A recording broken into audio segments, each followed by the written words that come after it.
G'day guys, in this video we're going to be looking at the HCF and the LCM. So our learning goals, as you can see, as it says there, is that by the end of this lesson, hopefully you know what those two things stand for, and also that you can be able to define them or find them in any given number. So make sure you write the learning goal down as your first thing.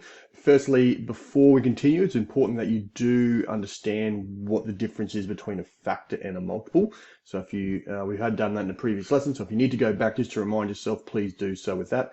But first we're going to look at what a highest common factor is, and you'll need to be writing this down in your notes. So as it says there, the highest common factor is basically what it says in the name. It refers to the highest, and I'll use my pen here for highlighting. So it refers to the highest or the largest factor that is common between two or more numbers provided in the question. So when you list out the factors, it's the most common, it's the highest common factor between the two numbers. And we'll do an example of that soon, but make sure that you've written that down for what HCF stands for. So let's have a quick look at that. So we're going to look at the highest common factor here for number 24 and 40. So what we'll do here, I'm going to write down all the factors here of 24 and 40. So I know the factors for 24 are 1, 2, 3, 4, 6, 8, 12, and 24. So all these times each other are the factors of 24. Now for 40, we have 1, 2, 4, 5, 8, 10, 20, and 40. Okay, so we've got some factors here of between 20 and 40. Now, as the name suggests, we're trying to find the highest common factor between them. So as you can see, they both have 1, as they always will do. They both have 2, they both have 4, they both have 8, and that is the most common factor between them. So now that we look at this, we can see what the highest common factor is. So we will know that the HCF, and we'll use the therefore symbol, therefore the HCF between 24 and 40 is 8. Okay, so I'll move the other way there so you can see. So as you can see, the highest common factor between 24 and 40 is 8. So it's the highest one here between the two numbers. So just list out the factors and you need to just find this, the highest one. Now, the other way to do that is that we also want to look for the lowest common multiple, which is LCM. So again, write this definition down. So LCM stands for the lowest common multiple and refers to the lowest or smallest multiple that is common between two or more numbers provided in the question. So again, we're going to list out just a sort of maybe just the first 7 to 8 multiples, whatever we think is appropriate, and then we're going to find the lowest common between them.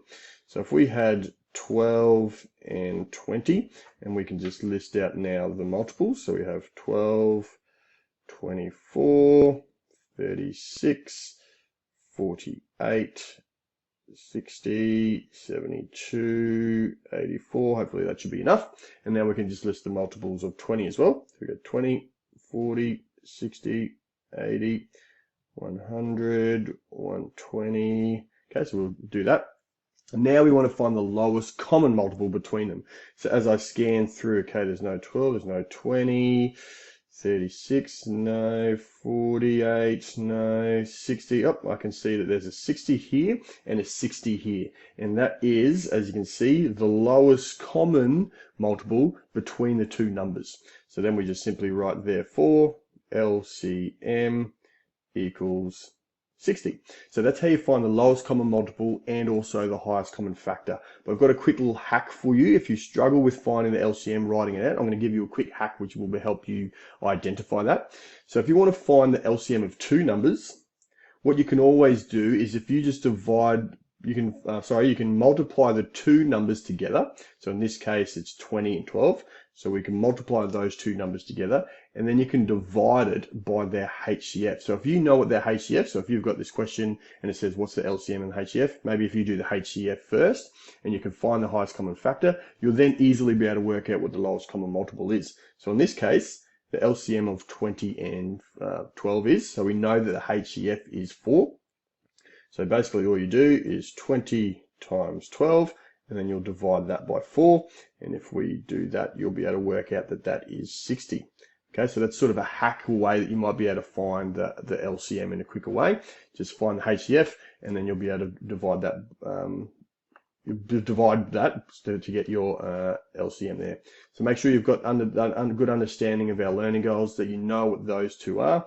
Hopefully you can be able to define what those two are, and then be able to find them in any given numbers, which we'll be doing as we work through this. Thanks, guys.